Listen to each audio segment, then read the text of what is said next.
राजस्थान की सियासत में इन दिनों शास्त्रों की जंग छिड़ी है और सवाल सीधा है, जनता को विकास मिला या सिर्फ शब्दों का युद्ध। नमस्कार, मैं हूं नुपुर जारोली लोढ़ा और आप देख रहे हैं एजेंडा बेधड़क। एक तरफ पूर्व मुख्यमंत्री यानी कि अशोक गहलोत इंतजार शास्त्र के जरिए लंबित प्रोजेक्ट का हिसाब मांग रहे हैं, तो दूसरी तरफ मुख्यमंत्री भजनलाल शर्मा और उनकी सरकार कर्म शास्त्र और हकीकत शास्त्र का जवाबी वार कर रही है। आरोप है कि करोड़ों की परियोजनाएं अधूरी पड़ी है।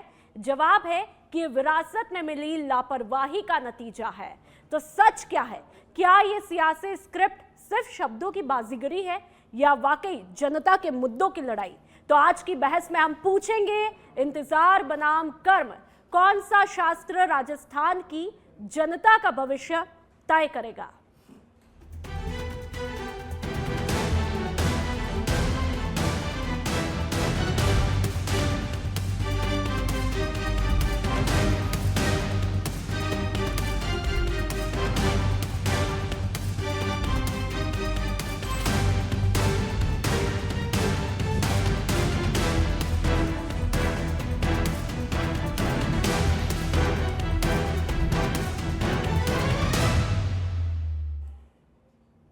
और चलिए आप चर्चा का आगाज करूं उससे पहले तमाम मेहमानों से आप लोगों का तारुफ मैं करवा देती हूं। अटल खंडेलवाल जी बीजेपी के प्रवक्ता के तौर पर मुखातिब हुए हैं। डॉक्टर प्रदीप चतुर्वेदी जी कांग्रेस के प्रवक्ता के तौर पर मुखातिब हुए हैं। सुभाष शर्मा जी हमारे साथ में बतौर वरिष्ठ राजनीतिक विश्लेषक के तौर पर मुखातिब हुए हैं। आप तीनों मेहमानों का बहुत बहुत स्वागत है। सबसे पहले चर्चा का आगाज अटल जी आप ही के साथ में करना चाहूंगी। पूर्व सीएम अशोक गहलोत ने जो चैप्टर जारी किए थे, 7 चैप्टर, आपने उनके जवाब भी दिए हैं, लेकिन आपको क्या लगता है उन चैप्टर्स में अधूरे प्रोजेक्ट की बात भी हुई थी, उन्हें रफ्तार देने की बात भी हुई थी। आरोप लगा कि उन प्रोजेक्ट को गति नहीं मिल पा रही है। आखिरकार आप लोगों का जब मैनेजमेंट इतना स्ट्रांग है, टीम इतनी स्ट्रांग है, फिर आखिरकार क्यों इतनी अड़चन है कि समय पर प्रोजेक्ट पूरे नहीं हो रहे? नुपुर जी देखिए, आपको अगर गहलोत साहब के भ्रम वाले जो स्टेटमेंट्स है जो जनता के साथ वो जनरली वो अपने शाब्दिक तौर पे करते हैं और जादूगरी जिसे आप कहते हो, और वो सब झूठे स्टेटमेंट्स होते हैं, उस पे जाएं तो इनकी पुरानी सरकार की तरफ जाना पड़ेगा कि इनका समय पे हुआ क्या था। आप याद करो, इनके समय पे 6 महीने तो ये लोग होटलों से सरकार चलाते रहे, इन सिक्योरिटी में गहलोत साहब जीते रहे और गहलोत साहब और पायलट साहब की लड़ाई कालांतर में चलती रही। तो इनका जो टेन्योर देखोगे तो लास्ट के 8 महीने था और उसमें भी वो इस तरीके का हालत थे कि वो कहते थे कि आप मांगते जाओगे मैं थकूंगा नहीं। अरे मांगते क्या, किसी भी अगर स्टेट के आपको प्रोजेक्ट अगर करने हैं, बनाने हैं, तो उसका पूरा डॉक्यूमेंटेशन होता है, उसमें किस तरह की फिनेंशियल्स जो ज़रूरतें हैं वो देखी जाती हैं, उसमें कार्य करने वाले लोग देखे जाते हैं कि कहाँ से स्टाफिंग होगी और किस सुचारू रूप से वो कार्य करेगा। इनके जो कार्य हैं, इन्होंने जैसे जिलों का गठन कर दिया, अब आप देखिए चाहे जितने जिले बना दिए, आपको ध्यान है 19 जिले, फिर 2 वापस ले लिए, फिर कहते थे और बना देंगे। तो हमको बहुत सारे काम, जल जीवन मिशन क्या रहा, भ्रष्टाचार की, अब देखो सब अंदर है ना, मंत्री शंत्री सब अंदर हो गए थे। अब ठीक है कि वो एक अलग चैप्टर है कि अब आगे उसके अंदर उसको क्लियर करने में भारतीय जनता पार्टी को, सरकार को भी बहुत टाइम हो गया है, तकरीबन। तो आप ये बताइए, ऐसे में नुपुर जी एक बात बताइए, पिछली सरकार पर आरोप डालते रहेंगे क्या? अब नहीं, चाहे कोई आरोप नहीं है, हम चाहे महात्मा गांधी इंस्टीट्यूट की बात हो, क्या अब इन प्रोजेक्ट को रफ्तार देने की जिम्मेदारी अब आप लोगों की नहीं है? नहीं है, जनता ये थोड़ी ना देखेगी किसने क्या किया। अभी आप लोग क्या कर रहे हैं? ऐसे नहीं, वो प्रोजेक्ट जो कि इन लोगों ने दूर तक की सोच करके और इन्होंने उसकी घोषणाएं की, उन चीजों को तो हम आगे ले जा रहे हैं, बाकी चीजों की तो समीक्षा होनी पड़ेगी। अब आरओबी का प्रोजेक्ट है, 20% पूरा हुआ था इनके टाइम पे, अभी 70% पूरा हो चुका है और इस साल के अंत तक हम उसको जनता को दे देंगे। बहुत सारी चीजें हैं। ठीक है, आप ही की बात का रिएक्शन मैं प्रदीप जी से ले लूंगी। प्रदीप जी, आप काफी अनुभवी है और आपके अनुभव के चश्मे से समझना चाहेंगे, जो पूर्व सीएम अशोक गहलोत ने 7 चैप्टर जारी किए हैं, ऐसे में क्या ये इस बात की गवाही नहीं देते कि 7 चैप्टर में ये जो दावा किया गया कि अधूरे प्रोजेक्ट को रफ्तार मिले, लेकिन इतने प्रोजेक्ट अधूरे भी रहे, ये चैप्टर इस बात की गवाही भी देता है। प्रदीप जी। नूपुर, देखिए, जहाँ तक बात अशोक गहलोत जी ने जो बात कही है और जो इंतजार शास्त्र का उल्लेख कर रहे हैं, उसमें उन्होंने 7 प्रोजेक्ट्स के बारे में उल्लेख किया है। सवाल यह है कि क्या मुख्यमंत्री की प्राथमिकता प्रदेश का विकास नहीं है? अगर कोई सरकार जब सत्ता से बाहर जाती है तो उसके चले हुए प्रोजेक्ट को पूरा किया जाता है। आपको ध्यान होगा, वसुंधरा जी ने द्रवती नदी का प्रोजेक्ट लिया था और जब वो पूरा नहीं हुआ था तो अशोक गहलोत जी ने उसे कैरी करते हुए उसको आगे बढ़ाया था और आज वो सामने है। लेकिन आज स्थिति क्या है? क्या उसकी सफाई नहीं हो पा रही है? तो सवाल यह है कि जो जनता का पैसा खर्च होता है उसे मुख्यमंत्री, चूंकि उनकी अपनी सरकार थी, लोकप्रिय योजनाएं उन्होंने करने का प्रयास किया, जनता के पैसे को लाकर तो 7 प्रोजेक्ट्स की बात की। आप मुझे बताइए, कॉमर्स कॉलेज के सामने गवर्नेंस ऑफ सोशल साइंस और स्टडीज का एक बनाया है, 250 करोड़ की बिल्डिंग बनी है, 2 साल से बंद पड़ी है, वहाँ कबूतर नाच रहे हैं। दूसरी बात, गोल्फ क्लब के पास में गांधी वाटिका बनाई गई, 100 करोड़ प्रोजेक्ट से वो तैयार है, वहाँ कबूतर नाच रहे हैं। आप देखिए कि जो बन रही है स्थितियां, उसके हिसाब से अगर कोई चीज बनाई गई है तो सरकार ये निर्णय नहीं कर पा रही है कि उनका उपयोग क्या किया जाए। अब सवाल यह है कि मुख्यमंत्री भजनलाल जी की प्रॉब्लम यह है कि वो दिल्ली दरबार में हाजिरी देते हैं और वहां से पर्चियां मिलती हैं, प्रोजेक्ट कैरी करते हैं, तो उनकी प्राथमिकता राजस्थान में वो अब खुद निर्धारित नहीं कर पा रहे हैं। सबसे बड़ी समस्या ये है कि अशोक गहलोत जी ने जो बात कही है, उनका दर्द ये है कि जो 7 आज ओपीडी हॉस्पिटल के सामने देखिए आप, आज भी वो क्रेन में घूम रही है लेकिन उसका पूरा होने की बात नहीं हो रही है। उसका 90% काम अशोक गहलोत जी ने पूरा किया।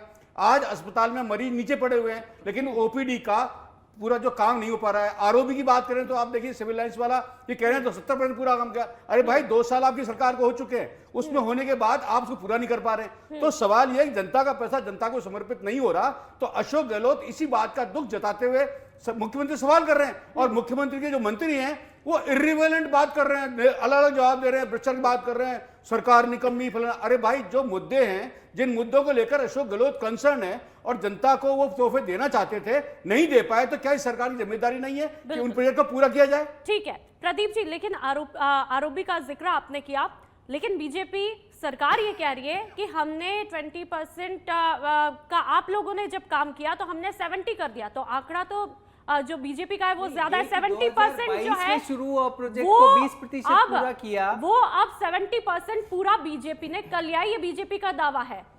तो मुख्यमंत्री अशोक गहलोत यही कह रहे हैं कि भाई इन प्रोजेक्ट्स को जल्दी से जल्दी पूरा जनता को समर्पित किया जाए। वो चाहते हैं कि अकाउंटेबिलिटी में जो पैसा खर्च किया जा रहा है वो जनता को उसका लाभ मिले। उसी बात को करते हुए सरकार को ध्यान देने की कोशिश कर रहे हैं। लेकिन सवाल यह है कि क्या मुख्यमंत्री की ये योजनाएं प्राथमिकता में है या नहीं, क्योंकि ये प्रोजेक्ट अधूरे हैं। अब वर्तमान सरकार की जिम्मेदारी है कि वो इनको पूरा करे और जनता को इसको समर्पित करे ताकि जनता इसका लाभ उठा सके। ठीक है सुभाष जी, आपने कांग्रेस के प्रवक्ता को भी सुना, आपने बीजेपी के प्रवक्ता को भी सुना। ऐसे में यहाँ पर बात पार्टी की नहीं है कि बीजेपी ने क्या किया और कांग्रेस ने क्या किया, बात यह है कि जनता के लिए क्या हुआ है। इंतजार शास्त्र में कितनी हकीकत है और हकीकत शास्त्र में कितनी हकीकत है, जनता को क्या मिला? राइट, सो देखिए, जहाँ तक बात शास्त्र की है, तो जो शास्त्र को नहीं जानते हैं वो शास्त्र की बात करने लग गए हैं। तो शास्त्र बेसिकली एक परंपरा से आता है और राजनीति शास्त्र जो है उसके अशोक गहलोत जरूर पारंगत हैं। जिस राजनीति शास्त्र को इन दिनों में, खास तौर पर इस युग में हम जानते हैं, जिसको कि अंग्रेजी में पॉलिटिकल साइंस कहते हैं। अब साइंस क्या है? जब राजऋषियों की बात आती है तो उसमें साइंस नहीं होती है, परंपरा थी राजऋषियों की।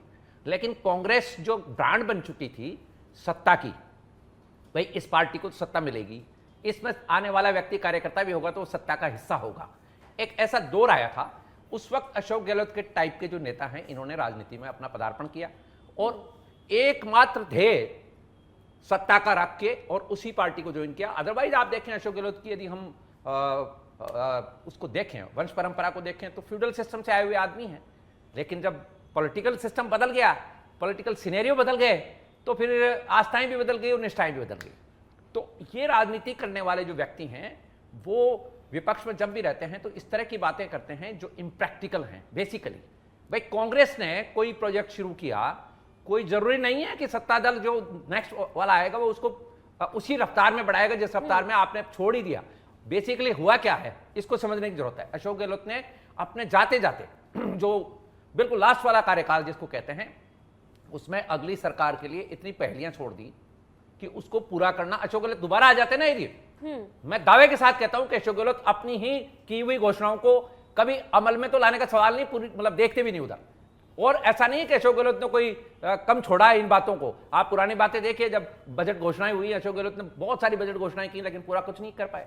तो अब जहां तक बात भजनलाल शर्मा की है, एक तरफ राजनीति शास्त्र के जिसको कहते हैं कि उस दौर की राजनीति में, मतलब राजऋषियों की परंपरा की, और ये जो कलयुगी जो परंपरा है जिसको पॉलिटिकल साइंस कहते हैं, मतलब साइंटिफिक तरीके से चलना है आपको समाज उमाज का कोई लेना देना नहीं। एक तरफ ये बात है, अब दूसरी तरफ यदि शास्त्र की बात करते हैं तो भजनलाल शर्मा समाजशास्त्री लग रहे हैं।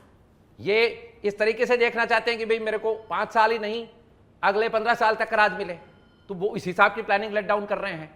जहां तक बात महात्मा गांधी इंस्टीट्यूट की ओर की है, तो महात्मा गांधी के नाम पर जो कांग्रेस राजनीति करती है, कोई जरूरी नहीं कि बीजेपी करे, कोई कंपेल नहीं कर सकते हो आप। और दूसरी बात ये कि जिन योजनाओं में अशोक गहलोत अपना श्रेय लेना चाहते हैं, अभी कांग्रेस के प्रवक्ता कह रहे थे कि द्रव्यवती नदी का जो मामला वसुंधरा सरकार ने उठाया, वसुंधरा सरकार ने दिया उसको टाटा को, अशोक गहलोत की सरकार आती है, टाटा को पैकअप करना पड़ गया, टाटा भाग छूटा। ठीक है, तो आप इन चीजों को यूं देखिए कि कोई भी सरकार आ जाए, हमारे यहाँ पे प्रॉब्लम क्या हो रही है कि राजनीति की जो लफबाजी है, ये लफबाजी इतनी ज्यादा है कि जब ये भैरों सिंह की सरकार थी, भैरों सिंह शेखावत मुख्यमंत्री थे और अशोक गहलोत विपक्ष में हुआ करते थे, तो इतने सारे बयानबाजी करते थे, और बाद में जब खुद सीएम बने तो उससे भी ज्यादा एरिस्टोक्रेसी, उससे भी ज्यादा जिसको कहते हैं फसाड की राजनीति करने में लग गए। कुल मिला के सुभाषी, कोई भी सरकार आ रही है जा रही है, लेकिन जनता को जितना फायदा मिलना चाहिए मिल तो रहा है, लेकिन उतना नहीं मिला है। चलिए, मैं जो बीजेपी के प्रवक्ता है अटल जी, आप एक बात बताइए, एक एक प्रोजेक्ट पे यदि हम बात करें तो महात्मा गांधी इंस्टीट्यूट का क्या हुआ? क्योंकि जो कांग्रेस का आरोप है वो ये है, जो इंतजार शास्त्र में बात कही गई कि 2024 में ये पूरा हो चुका है प्रोजेक्ट, फिर भी शुरू नहीं हुआ। आखिरकार क्या दिक्कत है, क्या बैरियर है? एक बात बताइए कि विजन आपने देखा, आप गहलोत साहब का स्टेटमेंट आपने सुना कि मैं रात को सोता हूं और कुछ सोचता हूं और अगले दिन आकर के उसको घोषणा कर देता हूं या विजन अपना बोल देता हूं। तो अब उस विजन को कौन जानेगा अगर वो डॉक्यूमेंटेड नहीं है कि उसमें करना क्या है, स्टाफिंग कहां से। अब जब आप स्टाफिंग कर जाते हैं ना, वहां पर उसका बजट छोड़ जाते, उस पे आखिर उसका विजन क्या है वो करके जाते हैं ना। बहुत सारी जगह देखिए, आज भजनलाल जी, माननीय मुख्यमंत्री जी भजनलाल जी की सरकार है, तब से 7 नए मेडिकल कॉलेज खुल गए, रोबोटिक सर्जरी शुरू हो गई, 100 से ज्यादा मुफ्त जांचें, रोबोटिक सर्जरी से रिलेटेड जांचें शुरू हो गई।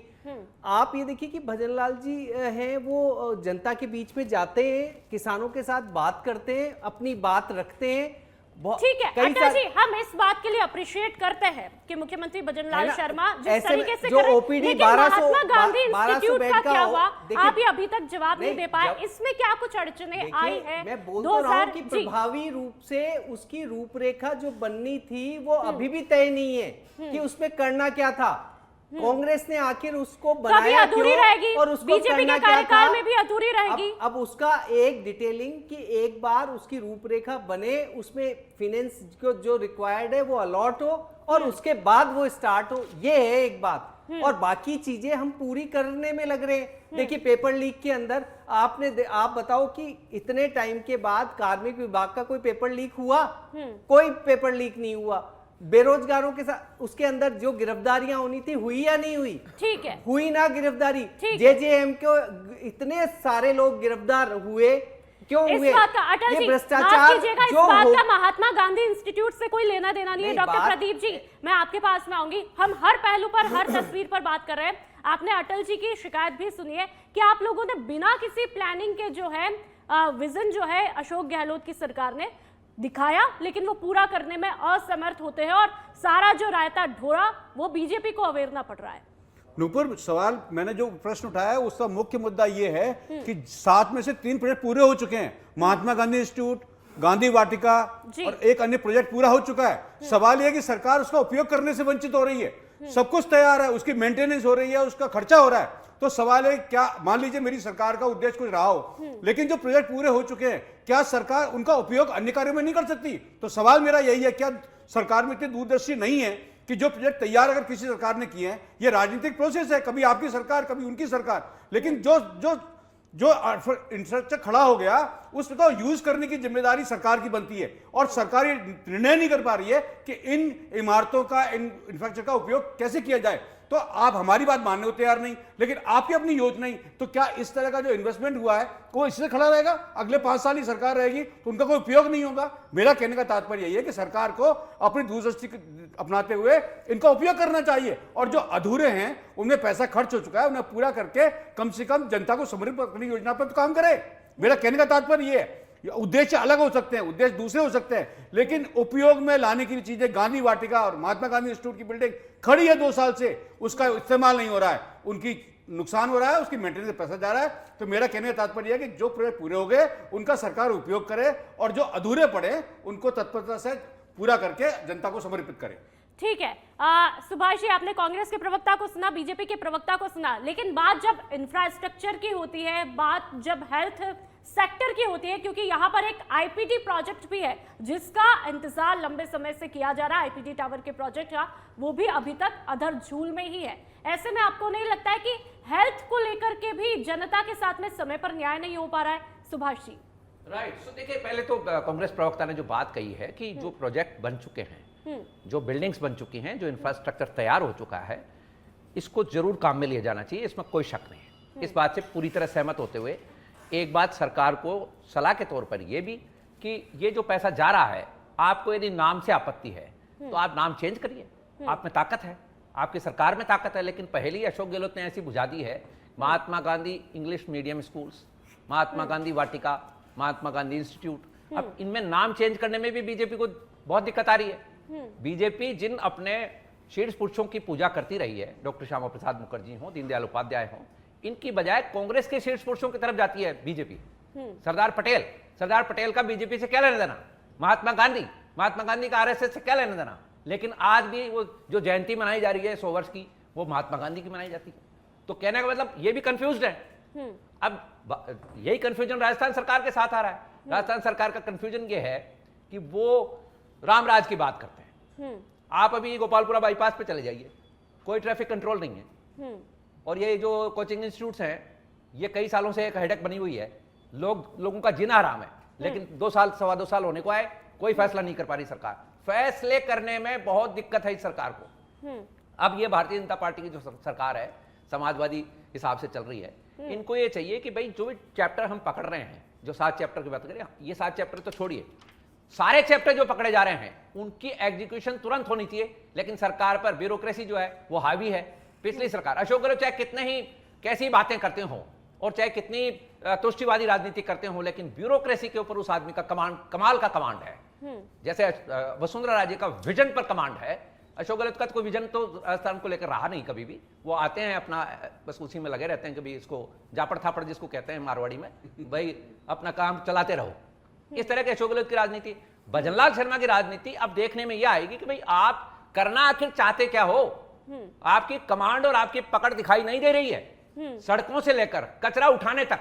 ये जो रोजमर्रा की जिंदगी है ना साहब, ये चाहे पब्लिक ट्रांसपोर्ट हो, चाहे पब्लिक का जीवन हो, इसमें सरकार पूरी तरह से विफल दिखाई देती है। लेकिन सुभाष जी, इन सबके चक्कर में जो है जनता को समय पर बेहतर ना तो इंफ्रास्ट्रक्चर मिल पा रहा है, ना हेल्थ सेक्टर को लेकर हेल्थ सेक्टर में अब बात ये है ना, देखिए हेल्थ सेक्टर की बात ये है कि हेल्थ को हमने जिस तरह से अशोक गहलोत आते हैं पूरी तरह से कम्युनिस्ट आइडियोलॉजी के ऊपर, जो नेहरू की आइडियोलॉजी थी, उसको लागू करना चाहते हैं। भाई ओपन मार्केट इकोनॉमी है ये बिरला हॉस्पिटल आपके पास में, अशोक गहलोत के टाइम में इसका रिकॉर्ड उठाइए और एसएमएस का रिकॉर्ड उठाइए, बिरला हॉस्पिटल में ज्यादा आपको पेशेंट मिलेंगे।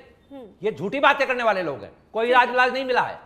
और आज की तारीख में भी यदि हम ये दावा करते हैं कि सारी जनता को हम फ्री ट्रीटमेंट दे देंगे, ये झूठ है, ये फसाड है। ठीक है अटल जी, मैं आपके पास में आऊंगी। सुभाष जी ने जो कहा, आखिरकार सच क्या है? उन्होंने एक बहुत ही इंपॉर्टेंट मुद्दा भी उठाया, कोचिंग हब को लेकर के जब बात होती है तो ऐसे में जो पूर्व सरकार ने अपने इंतजार शास्त्र में कोचिंग तो इन्हीं में पनपते हैं ना, आप बिल्कुल कोचिंग हब, कोचिंग सेंटर्स को एक जगह शिफ्ट करने की बात भी हुई थी, उसमें आखिरकार क्यों देरी आ रही है? ऐसे समझिए नुपुर जी, यही बात सुभाष जी जो कह रहे हैं वो यही बात कह रहे हैं कि भाई बेसिकली जो अचानक से एक ख्याल आया कि यहाँ से कोचिंग, क्योंकि यहाँ बहुत सारी भीड़ भाड़ शुरू हुई और इसको वहाँ शिफ्ट कर दें। चलो ये भी बात है कि वहाँ शिफ्ट कर दें, जाएंगे कैसे इंस्टीट्यूट, वहाँ का इंफ्रास्ट्रक्चर क्या है, वहाँ पब्लिक ट्रांसपोर्ट कोचिंग अब तैयार है वहाँ प्रतापनगर में। ना ऐसे पटेल कोई जी, सुन अटल तो जी, लीजिए। प्रतापनगर में ना, कोचिंग अब तैयार हाँ, है, 2 हाँ, साल से तभी- वहाँ इंतजार हो रहा है। अरे तो भाई लेकिन वहाँ यहाँ से पब्लिक सरकार ने कोई पहल नहीं की ट्रांसपोर्टेशन उसको का, हटाने में। वहाँ हॉस्टल सुविधाओं का, वहाँ पर उस चीज के लिए क्या किया आप लोगों ने, उसका हम लोगों ने अब जाकर के हम उसको प्रायोरिटाइज कर रहे अब जा करके- हैं। आईआईटी जब कोचिंग वालों ने यहाँ है, कोचिंग हमें खोली लगा- थी, अटल जी एक मिनट, जब कोचिंग वालों ने यहाँ कोचिंग खोली थी तब आपसे परमिशन, सरकार से परमिशन ली थी क्या कि हॉस्टल खोले कि नहीं खोले? अरे ये इनके जाने से तय होता है ना, आप क्या कर लोगे उसमें? नहीं, आप इनको भी ना, मतलब ना, आप अपने ऐसे कंट्रोल में नहीं। लेना चाहते ये हो क्या? ऑलरेडी बसा हुआ था, ये वाला क्षेत्र ऑलरेडी बसा इनको हुआ 7 था, निर्देश दिए वो गए कि वाला आप जाइए यहाँ क्षेत्र से। बसा हुआ नहीं था। और इंस्टीट्यूट ऐसा नहीं है, 2-3 को इन्होंने कंपल्शन के थ्रू भी हमने वहां भेजने की कोशिश की, बट वहां स्टूडेंट नहीं जाते। इसी तो वजह स्टूडेंट से नहीं क्यों जाएंगे, सरकार नहीं जाए, ट्रांसपोर्टेशन- सरकार की बात नहीं मानेंगे, ना, कमाल है। ट्रांसपोर्टेशन की व्यवस्था नहीं है। तो वो करें, कोचिंग वाले करें। नहीं, जनता के साथ आपको जुड़ाव रखना पड़ेगा। ऐसे नहीं है कि आप आप तुष्टीकरण की बात कर रहे हो असल में। ऑटोक्रेटिक नहीं हो सकते तो लोकतांत्रिक अटल जी व्यवस्था यहाँ में। पर भीड़ भाड़ हम होने यहाँ- दे, वहाँ पहले यहाँ पर भीड़ भाड़ तो होने हाईकोर्ट दे। या हिसाब सुप्रीम क्या कोर्ट कहता निर्देश है देगा जब कि आपको वहाँ- करना पड़ेगा। वहाँ पर आपको पहले मेट्रो फेज सेकंड वहाँ ले आना चाहिए था, वहाँ पर आपको